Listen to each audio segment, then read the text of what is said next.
I think Silent Hill might have the best first level of a video game ever. Silent Hill opens with Harry Mason and his daughter Cheryl driving along winding mountainous roads during the middle of the night. They're headed to a little resort town of Silent Hill for a summer vacation. Harry is passed by a motorcycle police officer whose bike he soon sees abandoned by the side of the road. Curious and concerned, he searches for signs of the officer, but she's nowhere to be seen. When Harry looks back to the road ahead, he sees a figure, a girl, lit by the beams of the Jeep's headlights. Harry swerves, breaks through a safety barrier, and crashes down the side of a mountain. Harry wakes in his wrecked Jeep, but his daughter is gone. He stumbles out of the vehicle into the misty day and searches for her. He notices then that somehow, in the middle of summer, it's snowing. As far as Harry can see, this out-of-season snow is the only thing that populates the small American town of Silent Hill. The snow and the emptiness of the street marks the town with strangeness, eeriness, wrongness. Harry then spots Cheryl in the distance, almost absorbed by the absurdly thick fog, and he chases after her. Where is she going? Why is she running? What is she doing? The player takes control of Harry to give chase, and Cheryl leads us to the mouth of an alleyway. There's an ambient soundscape of a wispy atmosphere and distant groaning metal, building a sense of foreboding. And what follows as Harry explores this alleyway is truly horrific, and it's the best first level of a video game. Welcome to a loading screen. My name is Kiva, and one of my favorite things about Silent Hill is how the series kicks off. Admittedly, I haven't seen the first levels of all of the video games, but I'm here to make the case that Silent Hill is definitely up there based on its intentional design. Things like unprecedented invocation of filmic techniques, thoughtful narrative foreshadowing, all culminating in what I consider to be ludonarrative cohesion. Forgive me if that sounds flowery, but I've been thinking about this since 2015 and I've just realized how long it's been that I've been thinking about this. But in this video essay, I do intend to evidence my claim that Silent Hill achieves ludonarrative cohesion, and I will be breaking down where the heck I'm even getting that term, as well as do a close reading of the opening gameplay sequence of Harry exploring this alleyway. Now, I'm going to let this section of gameplay roll all by itself to showcase the sequence to full effect, and then we'll dig into some analysis.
This?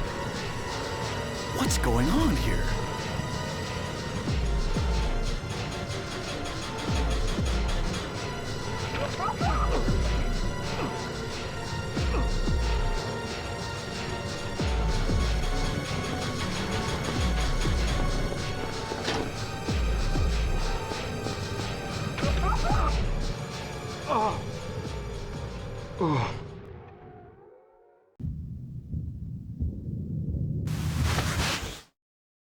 Where do I start? I mean, the camera, the music, the tension. The aged, pixelated PS1 aesthetic does not incline audiences to expect the kind of dynamic camera work we see in the sequence of gameplay as Harry explores this alleyway. The drama of the tilted Dutch angles is impressive, even by today's standards. The camera goes from fixed camera angles to following Harry through the alleyway as if to give the impression he is being followed and watched. As Harry goes further into the alleyway, it quickly seems like an uncanny space, impossibly long, twisting and turning unreasonably, and ultimately transforming itself into an industrial nightmarescape with surfaces covered in rust and/or blood. This opening gameplay sequence sets up the plot, primes the player for a specific narrative experience, and introduces the work's main themes. even though we don't have the context to recognize those themes yet. As Harry experiences every parent's worst nightmare, and he tries to chase after his daughter Cheryl, the world around him twists into something new, making the game make its sense of place synonymous with changefulness. It shows us that we can't trust the earth beneath our feet in such an affecting way, which in 1999 was groundbreaking, if you excuse the pun. We leave this gameplay sequence knowing Cheryl is alone and in danger in a world that we no longer understand, and Harry, who by all accounts seems to have just died, might not have the power to fight through it all to find her. This sets up the plot in an impactful and dramatic way. The stakes are high. The powerlessness Harry experiences in this scene sets up the player to experience the game world as dangerous, priming the player for fear of the game's horror. Even as Harry collects various weapons to use to fight the monsters he encounters throughout the game, because of this opening sequence, we never truly feel overpowered in Silent Hill. On the first run through, anyway. This gameplay sequence introduces the player to the visually distinct kinds of horror we'll be subject to throughout the whole game: gore, chain link, blood, rust. It also stirs curiosity, inviting us, perhaps daring us to wonder why on earth we are seeing these things. What happened in this town? What could be making things like this? And Silent Hill delivers on this, because, well, it's a masterpiece. Once tasked with making a competitor to Resident Evil by Konami, the developers behind Silent Hill, the legendary Team Silent, decided to elevate what could have been considered a cash grab project to a mission to create art. The team apparently wanted to create a masterpiece in Silent Hill. I know we hear so often about Silent Hill 2, the masterpiece, and SH2 does improve on everything the original game established, but I don't believe that this diminishes the original game in any way. Crafting the original Silent Hill to be a masterpiece meant creating a new type of gaming experience and writing and affecting meaningful narrative. Team Silent tied all the design choices back to the central ideas of the narrative to create cohesion throughout the game. Everything in Silent Hill Sorry, there's a typo in my script and I'm just mindlessly reading it out. That's such a good typo though, Silent Jill.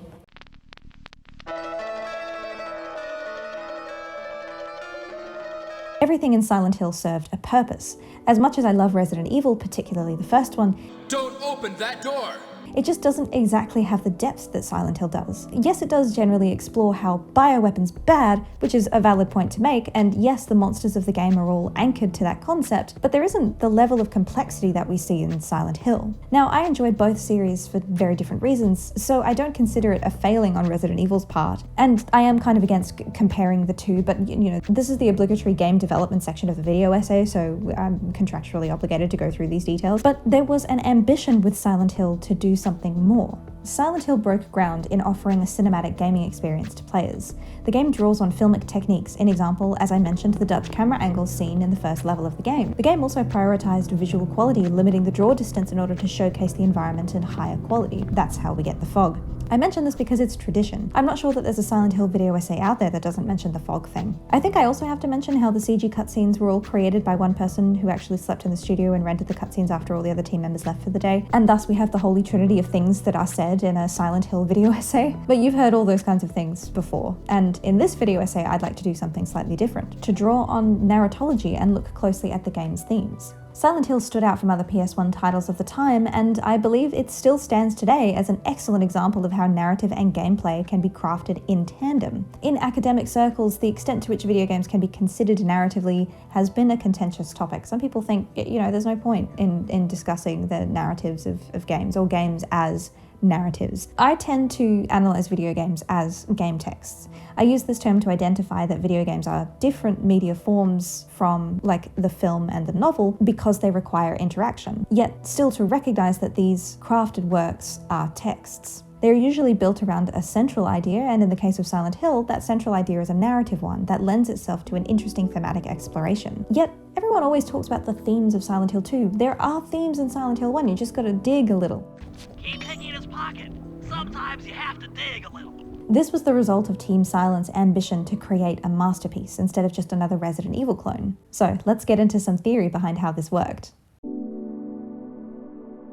Well-known author Brandon Sanderson teaches a writing course in America, and many of his lectures are actually available online. Sanderson often talks about making promises to the audience at the beginning of a work of fiction. The way a work begins indicates to an audience what to expect for the rest of the work. Sanderson quite often cites Indiana Jones as a great example of this. The film starts with Indy doing a random tomb raiding adventure, and he does the sand and the gold statue switcheroo thingy, which fails, and he gets chased by the big boulder. It's a whole thing. We learn a lot about Indy's character, and we learn about the tone of the rest of the adventure that we're going to see throughout the film, despite the fact that plot-wise, this little boulder thing has nothing to do with the main story of the film as a whole. But it teaches us what kind of adventurer Indy is. The opening of the movie promises the vibes for the whole film, and then the film delivers on those promises. Sanderson often cites an example of a novel that changed its genre halfway through, and this novel was unsuccessful, he thinks, because the genre change did not fulfill the promises made to the reader at the beginning of the novel. It makes sense. If I start watching Indiana Jones and then I somehow end up in Criminal Minds,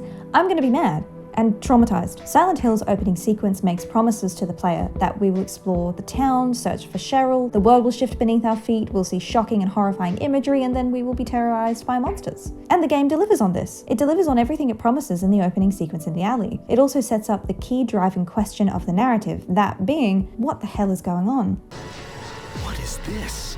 There is actually an answer to this question. Each of the things we see in Nightmare Alley are there for very specific plot reasons. Though our ability to decode the Nightmare Alley is contingent on how much of the game's plot we discover, the game makes an implicit promise that these things may make more sense if we delve into the world of Silent Hill and search for clues in the game environments. The game also quickly introduces that we should be questioning the reality of dream sequences, as the scene immediately following Harry dying in the alley features him waking up in a diner. This teaches us to expect that dreams, or more specifically waking from dreams, might just teleport us around town, because Harry somehow went from crashing into Silent Hill 2, walking into an alley, getting attacked by monsters, and then teleporting into a diner. That is never fully explained.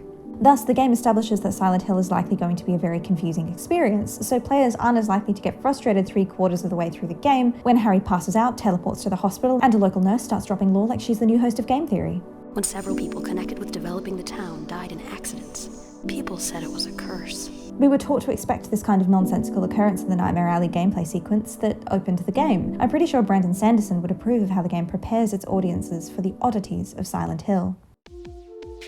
One of the first things that my analysis of the start of Silent Hill has to contend with is what to call the beginning of the game. I started out by calling it the first level, but it isn't really a first level, not in the sense, for example, that you might consider the first level of Tomb Raider to be. Silent Hill doesn't have the traditional start and end or the tally screen that Tomb Raider does when you exit the first environment. There is no celebratory level complete trumpets either, unless you count the sirens. A level is something that you complete, and it's tough to say that you complete anything at the beginning of Silent Hill. The game forces you into a fail state. Harry, no matter what he does, appears to die at the hands of monsters. The game set up a situation where the player would intuitively draw on their familiarity with the medium of games and the genre of survival horror to assume that the goal of play would be to survive. And then the game makes completing that goal impossible. So perhaps it's more accurate to refer to the beginning of Silent Hill as the opening gameplay sequence. After all, functionally, the game presents a series of frames, sequence, which the player interacts with via Harry as an avatar, gameplay. And I wouldn't class this as a walking simulator, because the game weaponizes the player's expectations against them. The game deliberately attempts to induce panic in the player that within seconds of taking control of the avatar, we are failing, that we are losing the game. The avatar is not surviving in the survival horror. But then, as Silent Hill shows Harry waking up in a diner, this gameplay sequence is revealed as just a dream, or actually a nightmare. So I'll be referring to the first level, quote-unquote, of Silent Hill as the opening gameplay Nightmare Alley sequence throughout this essay. This process of gameplay is designed to set up the player to have a specific narrative experience. Through dying in the alleyway, the environment of Silent Hill as a narrative setting is characterized as legitimately dangerous to the main character Harry and player, though one of the strangest things about this powerful introductory opening gameplay Nightmare Alley sequence is its ephemerality. When starting a new game, plus the game just starts when Harry wakes up in the diner. Once this sequence has been played through and the game detects save game data, it's impossible to access it again. This is significant as it makes the suggestion that Harry might be trapped in a never-ending nightmare or a time loop. But this is almost beside the central narrative points that the game makes. You'd think we'd get to replay this alley sequence when we start a new game plus, especially because having completed the game, we would finally have the full context to decode the meaning behind the presence of chain link, a hospital gurney, a wheelchair, and a strung up corpse in the alley. But no, the original alleyway sequence just remains a hazy memory. The scene following Harry's death in the alley in the opening sequence is a scene that raises whether or not what we just lived through was all a dream. Harry wakes in a diner immediately after this gameplay sequence under the watchful eye of police officer Sybil Bennett, and from there the game really begins. Sybil is kind enough to arm Harry with her firearm to aid him in his quest to find his missing daughter. I don't think she's supposed to do that though. He takes some health drinks, a map, and forgets to grab a knife, but goes back for it and sets off. Well, he's about to set off when a radio thought to be broken starts making the sound of static and a bell, and a skinless pterodactyl bursts through the window of the diner.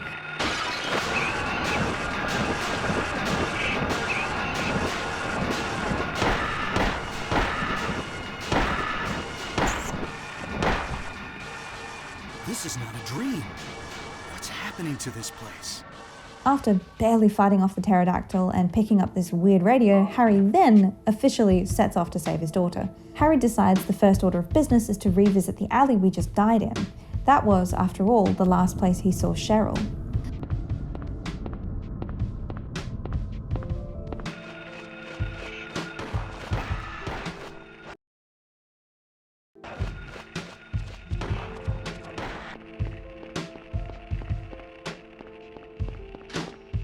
Upon arriving in the alley, Harry finds it altogether too ordinary. In the light of day, the alley is smaller, doesn't have any crazy chain link labyrinths, and there's no sign of the gallery of gore we saw the first time round. The walls of the alley are collapsed into one another, preventing further exploration. The chain link is gone, the alley does not grow dark as Harry progresses through it, it's almost ordinary. I say almost because there's still blood in the alley and Cheryl's sketchbook has been abandoned there. Harry finds a note that says, "To school," and Harry takes this as a clue. He decides he should fight through the monsters in town to get to the local school because he believes that this note indicates Cheryl is there. But my analysis in this video won't extend through each stage of this game. My focus is on the original alleyway sequence that opens the game. But I find it interesting that Harry returns to this alley in the game proper, finding it mundane, having to conclude that something really weird just happened to him, if it happened at all. Relegating the alley sequence to hazy memory does bring the player and Harry into alignment, especially in a New Game Plus. After completing the whole game, players are less likely to have a clear memory of the opening Nightmare Alleyway gameplay sequence.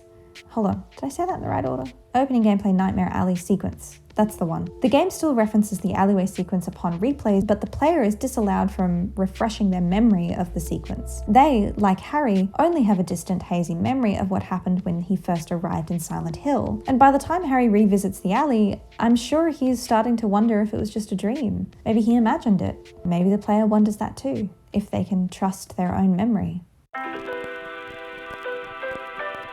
Silent Hill devotes a lot of focus to the story of the work, emulating how films are narratively driven. Except Silent Hill's complex narrative is told in a somewhat non-linear fashion, tasking the player with searching the game world thoroughly to find pieces of the story. Films can't do that, obviously, mostly, which marks one of the key differences between games and films: player interactivity. In Chapter 6 of the Video Game Theory Reader, Torben Grodel's Stories for the Eye, Ear, and Muscles, Video Games, Media, Stories, and the Embodied Brain, Grodel considers the textual and social phenomena of narrative to be a representation of people's experiences, an imitation of what goes on in our heads when we're out there living lives. As we live, we create narrative memories of our lives. This happened to us, then this happened to us, and so on. Grodel discusses the practice of making sense of our lives by putting events we experience into order as the origin of practice of narrative.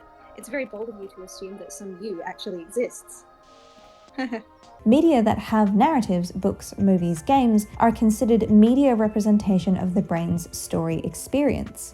With this in mind, Grodel puts forward that video games might be the most narrative thing to have ever narratived.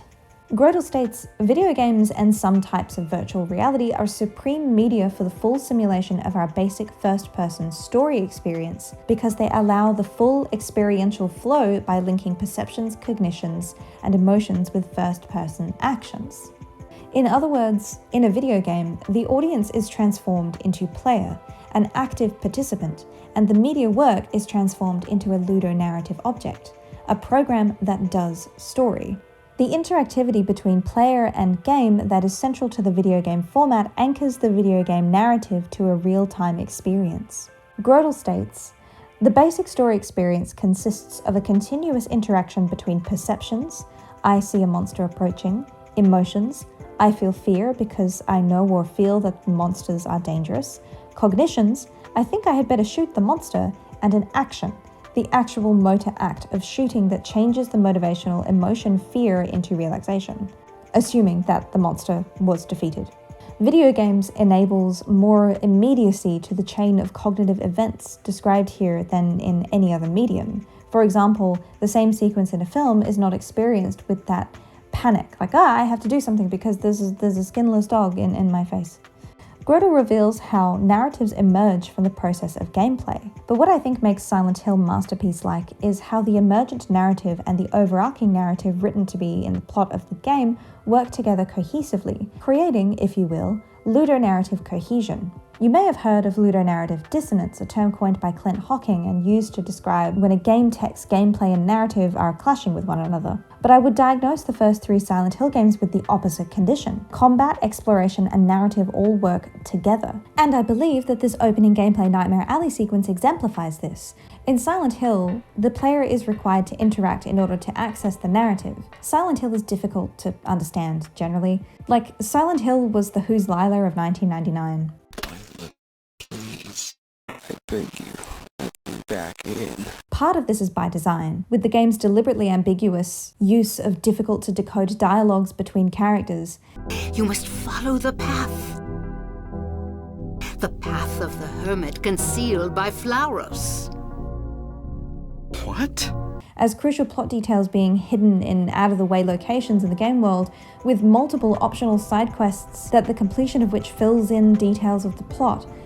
For being so cinematic and story-driven, Silent Hill makes a game for the player of obtaining data which can be used to build understanding of plot. Of course, this makes it all too easy to miss bits and misread the narrative of Silent Hill, and considering the narrative is the vehicle for the work's themes, well, the themes are kind of left in a hard-to-reach place. Silent Hill is secretly a collectathon, and the collectible is story. Perrin states in the book Silent Hill, The Terror Engine, as soon as gamers recognize the complexity and depth of Silent Hill's plots and start to reflect on them, their pleasures are not rooted as much in the stories themselves and the fate of the characters, but in the narrative construction itself. So Perrin is revealing a second level of gameplay in Silent Hill that we derive enjoyment from. The game of finding, recognizing, and making sense of the story. So what, if anything, do we construct in the opening gameplay Nightmare Alley sequence? At the beginning of the game, we don't have enough narrative data to decode what we see in Nightmare Alley, but the game does go to great effort to get us to ask questions like, what's going on? What's going on with that radio?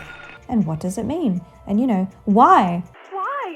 The opening gameplay Nightmare Alley sequence introduces players to the elusiveness of the plot of Silent Hill and then intimidates us. It asks us, are you sure you want to keep going? Are you sure you want to know? Like, there's a whole lot more of this stuff where you're going.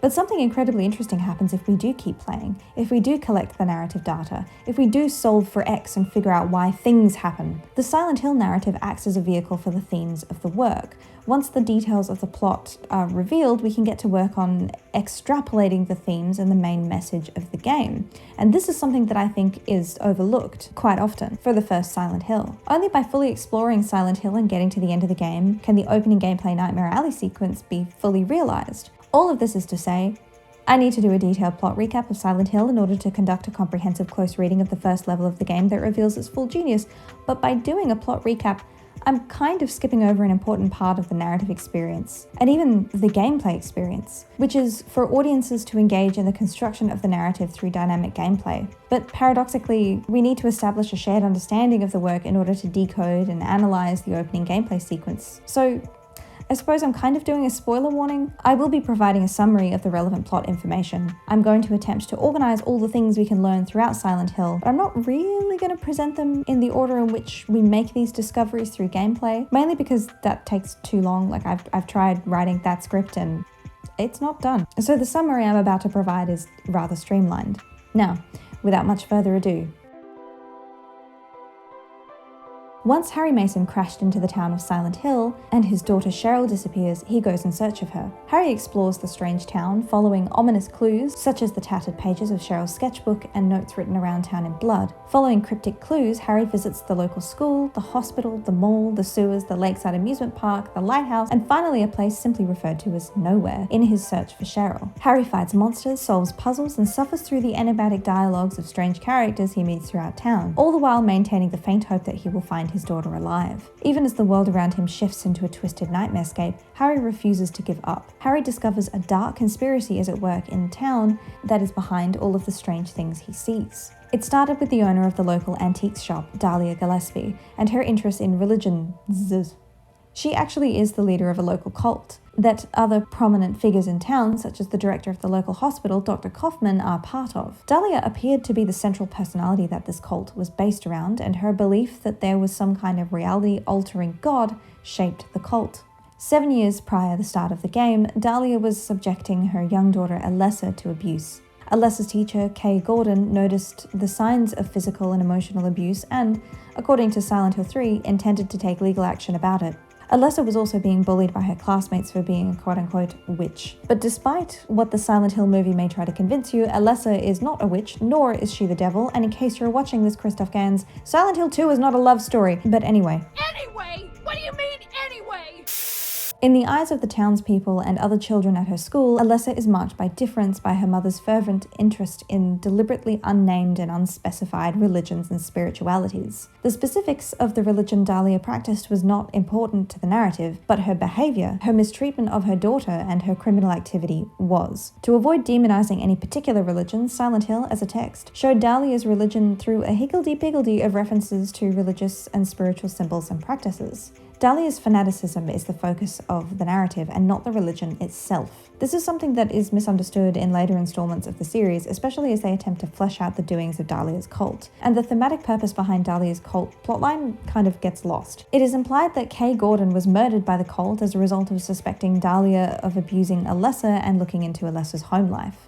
As Dahlia's unspecified religious beliefs were used to harm, indoctrinate, and oppress Alessa, Dahlia escalated the abuse, claiming to want to use her to, quote, birth God. Alessa was subject to further religious abuse in the form of some kind of ritual to impregnate her with the cult's idea of God. This is every kind of wrong, and I think it's important to keep sight of that and not get caught up in the lore of what Dahlia believed she was doing. This was abuse, and I don't think any of the god stuff in Silent Hill is real, despite all the strange world-shifting, monster-manifesting shenanigans the game has. The cult's unspecified religious beliefs were just an ideological tool used to control and harm.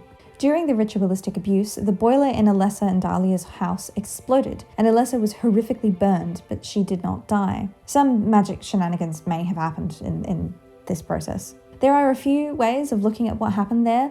There's a text Harry finds in the school that says adolescent girls have magical powers and that their strong emotions manifest in the real world. Whether or not this is true in the story universe of Silent Hill, or if this is just something that Dahlia taught Alessa, if this was just one of the books that Alessa was exposed to as a child and she believed it and thus Silent Hill manifested it, well, that's up for debate. Some say Alessa had this power and it was activated during the abuse, causing the boiler to explode. Some people believe that the ritual was successful and Alessa could not die because she had a god inside her.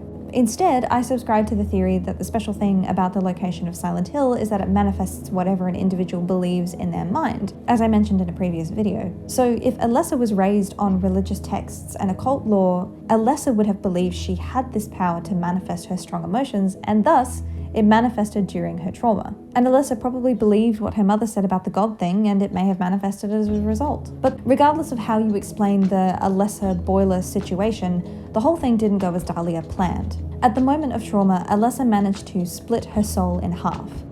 Half the soul is lost. That is why the seed lies dormant. And what soul remains captured in that husk is buried deep down in the subconscious. Are you trying to say it won't work? That wasn't our agreement. No, these are just stalling tactics. If we lend a hand, we will be able to get power. Never fear, the promise shall not be broken. But the power we could throw now will be very weak. Almost nothing. Unless we get the other half of the soul. We'll use a magical spell.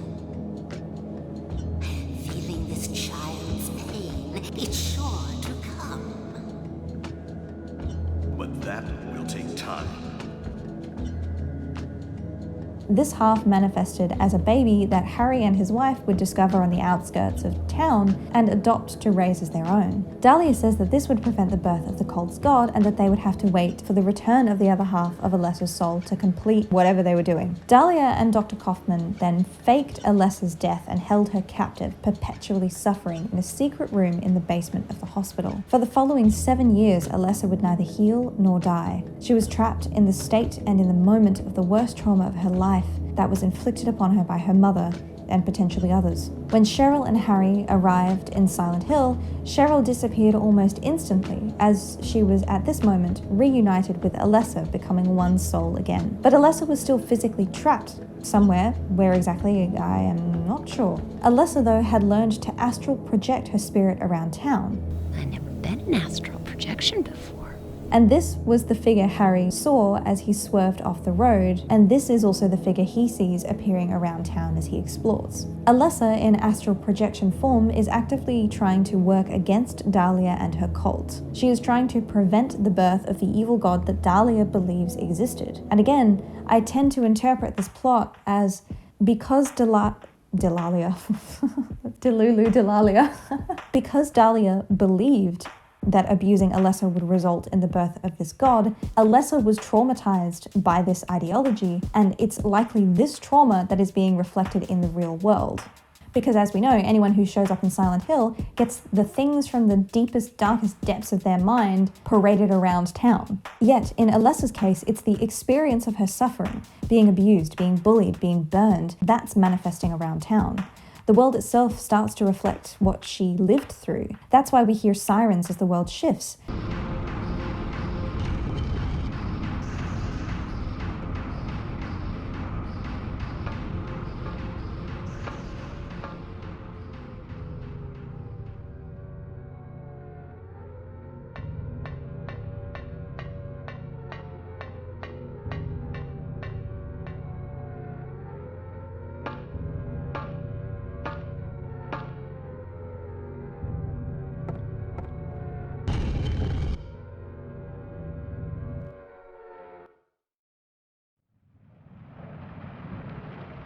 Where am I?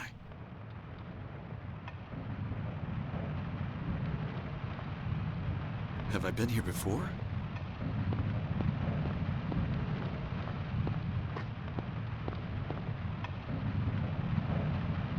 I don't remember this being here before.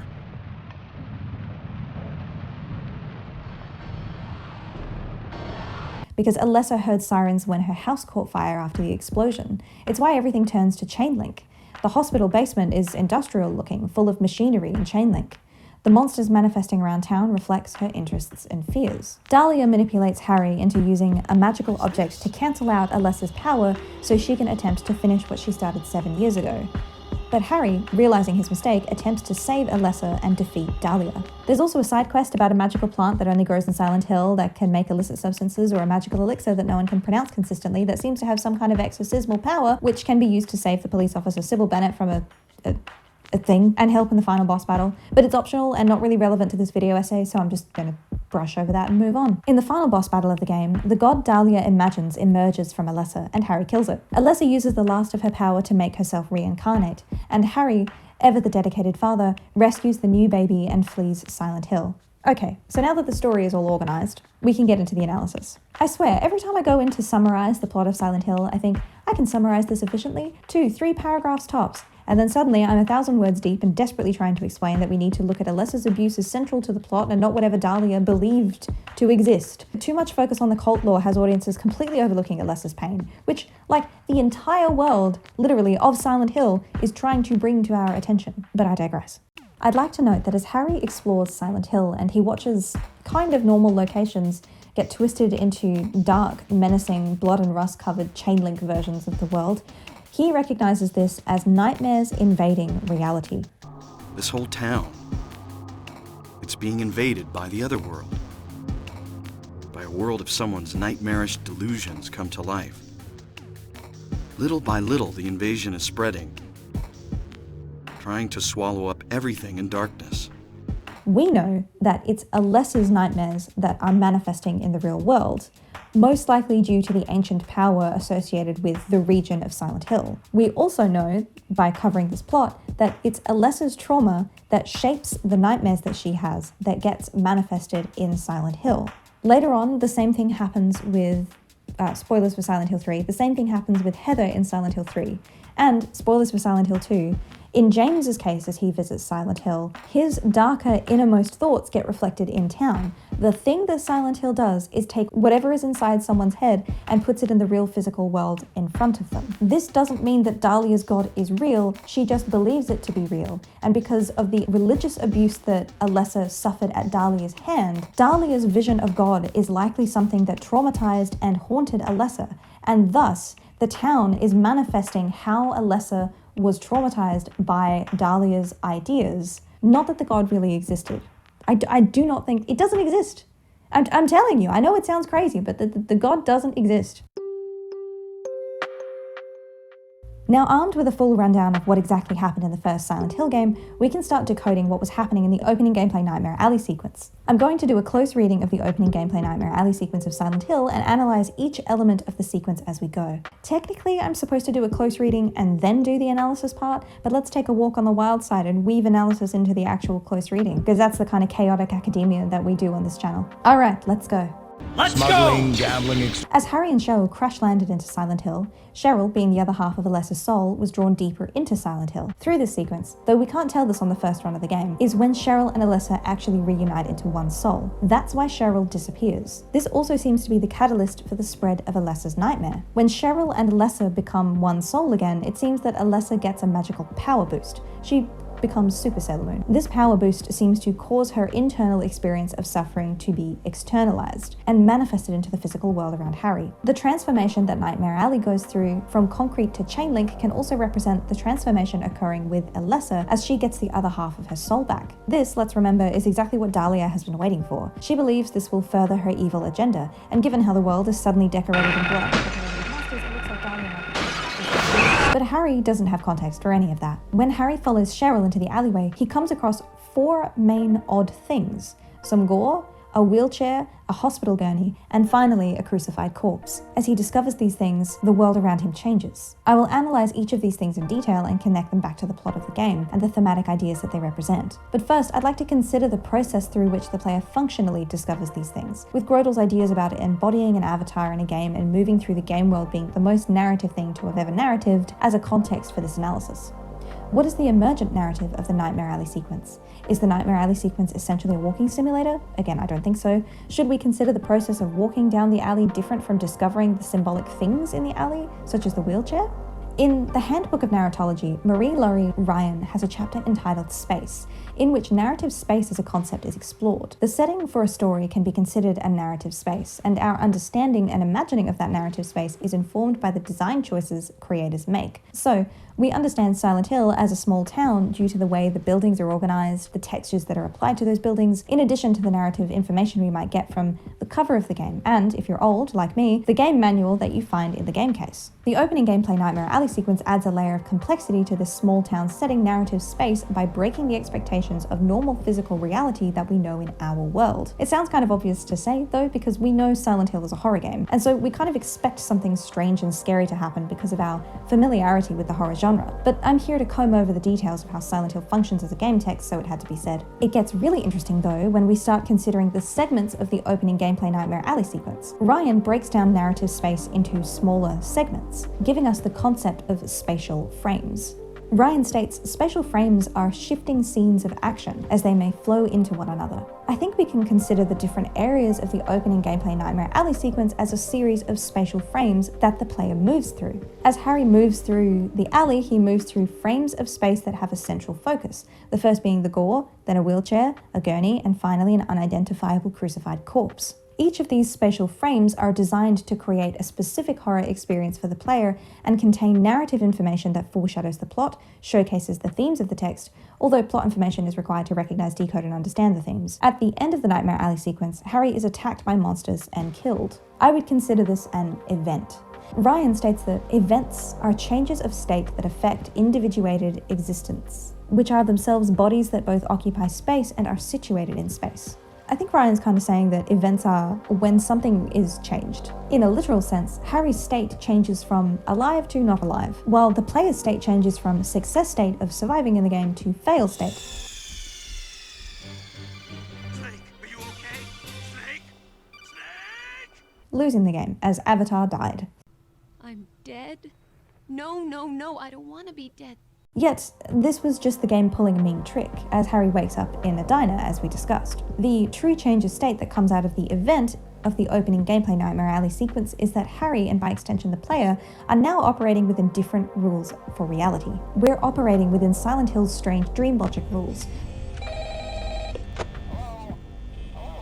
where things appear to have both happened and not happened simultaneously. Why this is such a big part of the Silent Hill experience makes sense when considered with the plot and themes of the text. So let's closely examine each of the spatial frames of the opening gameplay Nightmare Alley sequence. As Harry approaches the alleyway, the game is scored by synthetic metallic sounds.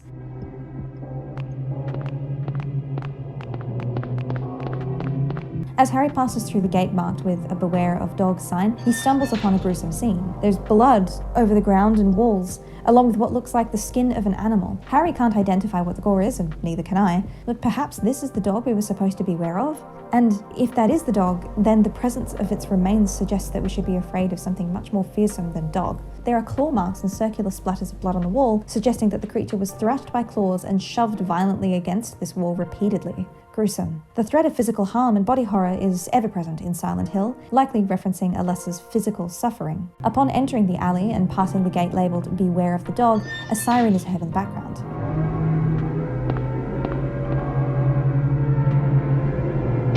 The siren became synonymous with the Silent Hill experience because it was so distinct in the original, yet there is a specific reason behind its inclusion. In Alessa's backstory, when the boiler in her house exploded, she was burned. The fire actually spread pretty far around town. The small town sounded a siren to warn people of the fire, and likely to wake local firefighters. The sound of the siren is a trigger for Alessa's traumatic experience. Hence, it is a sign that the world will change to reflect Alessa's experiences and trauma. This musical score dynamically adds layers of sound according to how Harry progresses through the alleyway. When the world grows dark, the sirens grow louder, and perhaps, somehow, implying that these sirens are drawing nearer.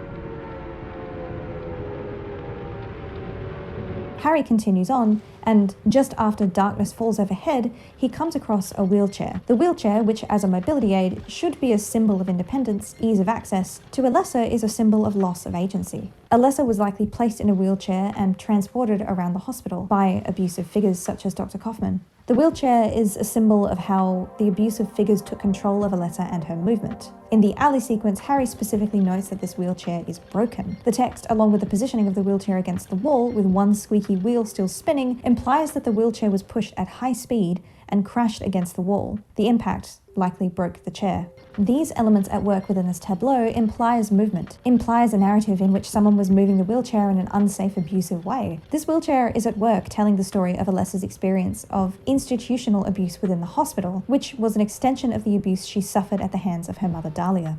As I'm looking at this sequence, I'm considering how Harry has little more than a match to light his way as darkness falls around him. This little section makes me think of a note found in Midwich Elementary School that reads, "Darkness brings the choking heat." This note in the school, along with a few others, gives cryptic instructions as to how to trigger the shift in the world.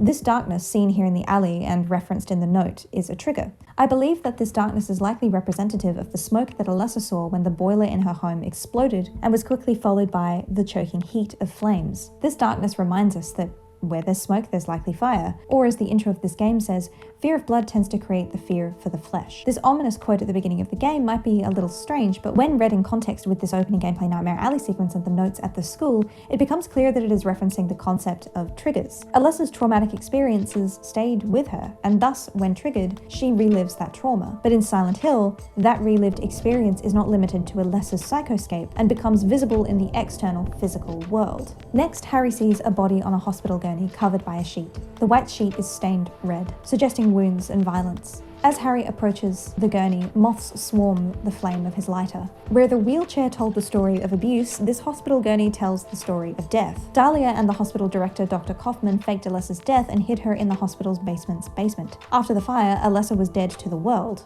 Though Alessa was physically alive, but held captive and perpetually suffering from her burn wounds. As Lisa notes, she neither healed nor died.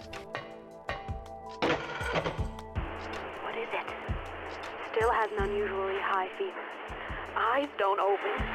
Getting a pulse, but just barely breathing. Her skin is all charred. Even when I change the bandages, the blood and pus just start oozing through. Why? What is keeping that child alive? I can't stand it any longer. I won't tell a soul. Promise. So please.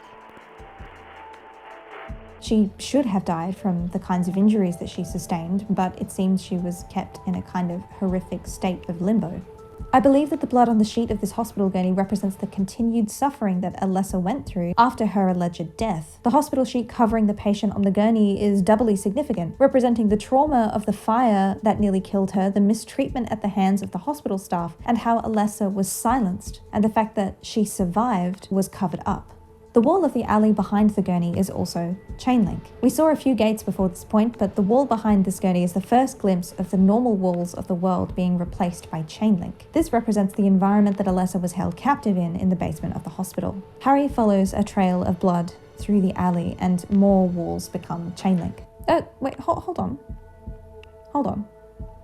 Look at this. I'm just now realizing that the rain in this section, after Harry passes the hospital gurney, is red. Like, look at these pixels. They are unmistakably red. How have I never noticed this before? Actually, let's investigate this.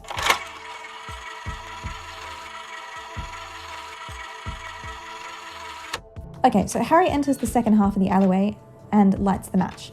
We can still see some snow gently falling as he enters this section, which I've never noticed that before either. I thought it was just rain here.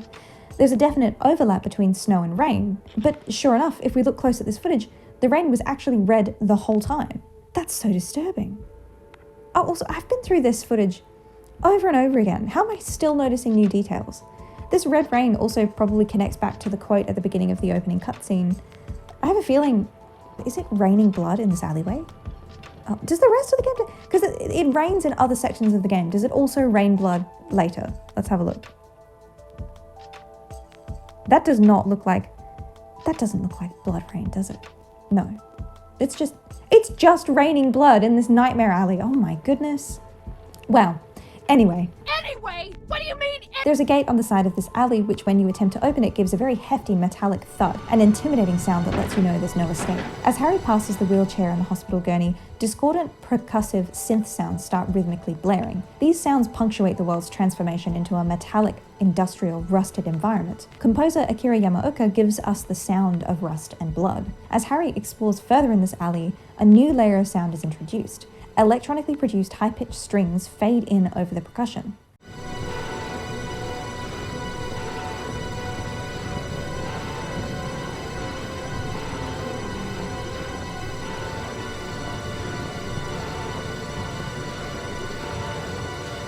The strings move up and down in inharmonious intervals, creating tension and discord. There's a distinct cinematic quality to these strings as well. Quickly, a new layer of percussion comes drumming in, sounding like continual knocking against a metal fence. Maybe these are the sounds of the boilers and generators that Alessa has been stuck with since the traumatic ritual incident. The new layer of percussion suggests that a rattling, broken machine is roaring to life, and there's a reason for that. By the end of the game, we know that Alessa was held captive in the hospital basement. She would have been constantly hearing the ticking, rattling, and clanging of the generators and boilers down there. These sounds would have been associated with her abuse, her physical suffering, her pain. The sound of a boiler would be another trigger for Alessa. This is why throughout the game, whenever Harry turns on a boiler or a generator, it seems to trigger the world to shift states. Not because boilers somehow power silent illness, as I thought on my first run through of the game, embarrassingly enough, but because the sound itself is a psychological trigger. In the example of the school, we know that Alessa had astral projected to this location to attempt to stop the spread of the nightmare. Thus, when Harry turns the boiler on, it triggers Alessa, and despite her best efforts, her nightmare was manifested in that location. In the alley, Harry is horrified to find a mutilated corpse strung up on the chain-link fence. The arms of the being are outstretched, resembling the position of crucifixion. I believe this represents the religious abuse that Dahlia inflicted on Alessa. Harry and the audience first meet Dahlia in the Balkan church, with a sweeping camera movement that focuses on the Jesus on the cross before revealing Dahlia herself. Despite meeting Dahlia in a church, there's no evidence to suggest that she's a follower of this religion. Since the figures in the scene that introduce Dahlia and the Nightmare Alley sequence mirror one another, I believe this is meant to connote Dahlia's religiosity, and the strung-up corpse in the Nightmare Alley at the beginning of the game is designed to imply that the version of religiosity Dahlia impressed upon Alessa was twisted, violent, and harmful. I'd like to highlight it's not the concept of spirituality or religiosity that the text is demonizing, but instead specifically Dahlia's abuse, Dahlia's use of religious spiritual concepts. She weaponized these things against her daughter and the townsfolk. These things were tools she used in her abuse, which Alessa seems to recognize, going by the symbolism of her nightmare. After Harry is horrified by the sight of the corpse, he is then attacked by small beings. Either these things or mumblers, depending on which version of the game you're playing, and is eventually killed. These figures are fought again later in the school, and they are meant to represent Alessa's experience of being bullied. It makes sense that they appear only after the sighting of the corpse with religious overtones, since it was Dahlia's practices and Alessa's emerging powers that the school children used against Alessa to ostracize her. They labelled her a witch, but Alessa was powerless in her situation. This Nightmare Alley gameplay scenario is designed to force the player into a fail state, dying to the game's enemies. This instills fear in the player. This sequence demonstrates that success is not guaranteed in Silent Hill. After completing Silent Hill reasonably thoroughly, it is revealed that the things that we saw in the opening gameplay Nightmare Alley sequence were not just horrific decor, nor was it all just symbolic of the plot, but these sights were actually Alessa's triggers. Things such as the air raid sirens, the wheelchair, the hospital gurney, they became emblems of her suffering. These specific things in the alley gesture to complex concepts such as the loss of agency, institutional abuse, religious abuse, social ostracization, which are explored in more detail throughout the rest of the game. Each of the main locations Harry visits return to the ideas first brought up in the opening gameplay Nightmare Alley sequence. Each spatial frame that Harry moves through in the Nightmare Alley connects back to the main thematic exploration of the game, how trauma changes an individual and the way they move through the world. In Silent Hill, narrative pacing is linked to environmental design.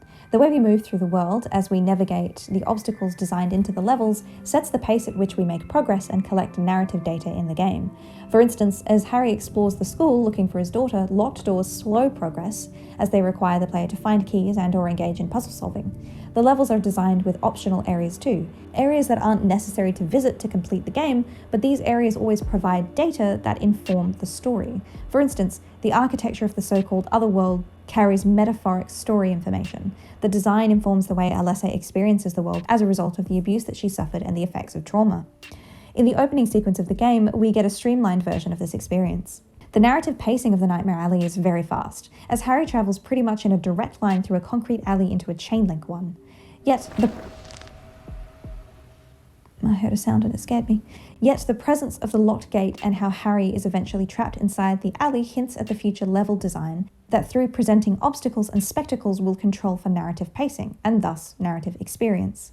If we think back to Grodel's chapter of the Video Game Theory Reader and the suggestion that, under the right conditions, video games might be the most narrative thing to have ever narratived, we can see how the opening gameplay sequence of Silent Hill makes the most of its format for narrative purposes. Through Harry Mason as a playable avatar, the opening gameplay Nightmare Alley sequence enables immediate and direct narrative experience of Alessa's suffering. We walk a mile in her shoes so that the horror of her mistreatment is revealed, brought to light, and through Harry's actions throughout the game, finally stopped.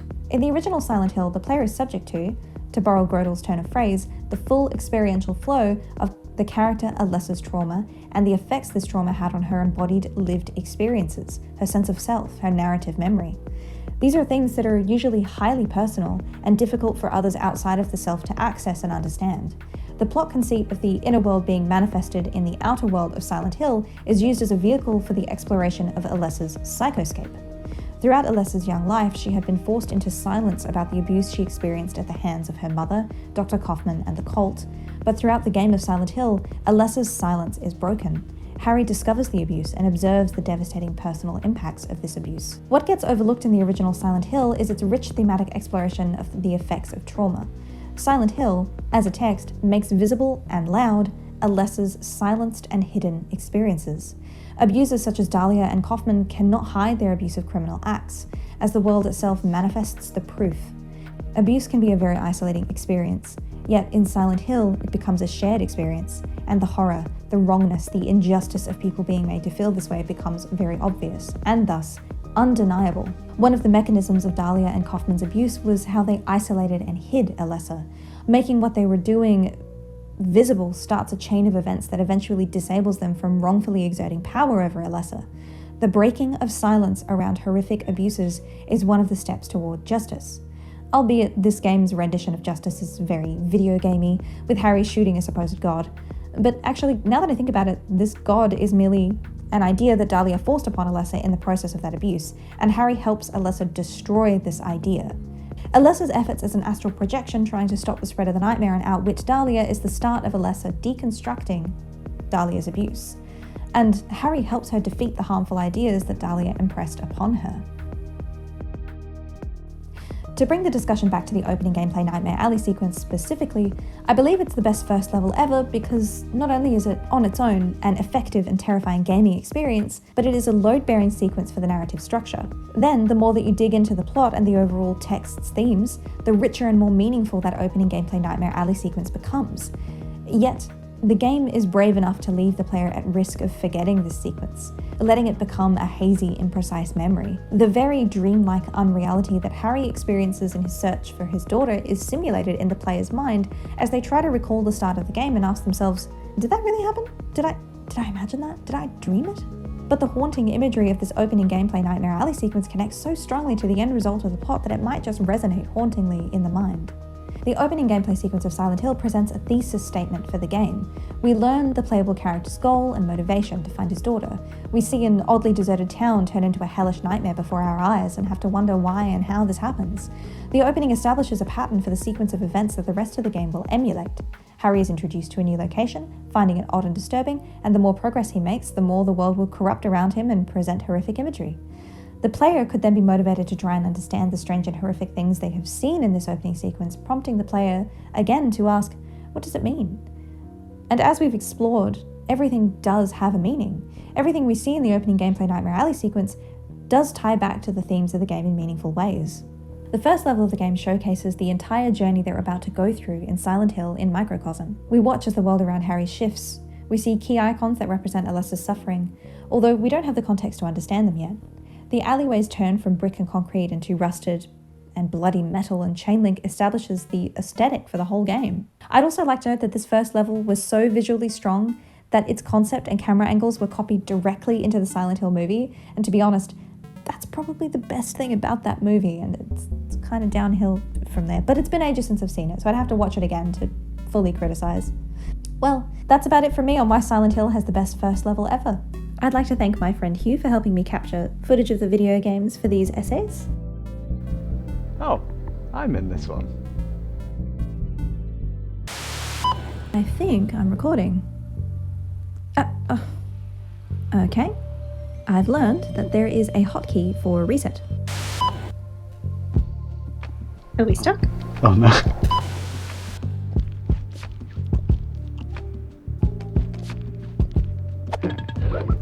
The timing was slightly off. Alright, I think this is the book room. Damn it. Is that so? Doubt. We've got it, by the way. We've got the line. Oh, okay. I wasn't sure. Did also, I forget to tell you which line I was after?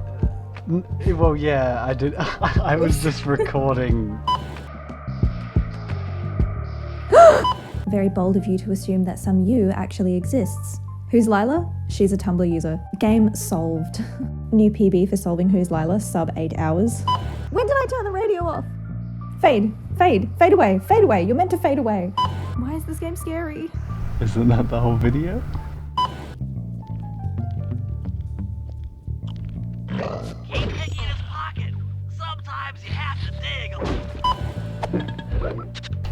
You could probably cut the end of that part. Thank you so much for watching. If you have any thoughts or responses, I'd love to hear them in the comments. This has been A Loading Screen. I'm your host, Kiva, and until next time,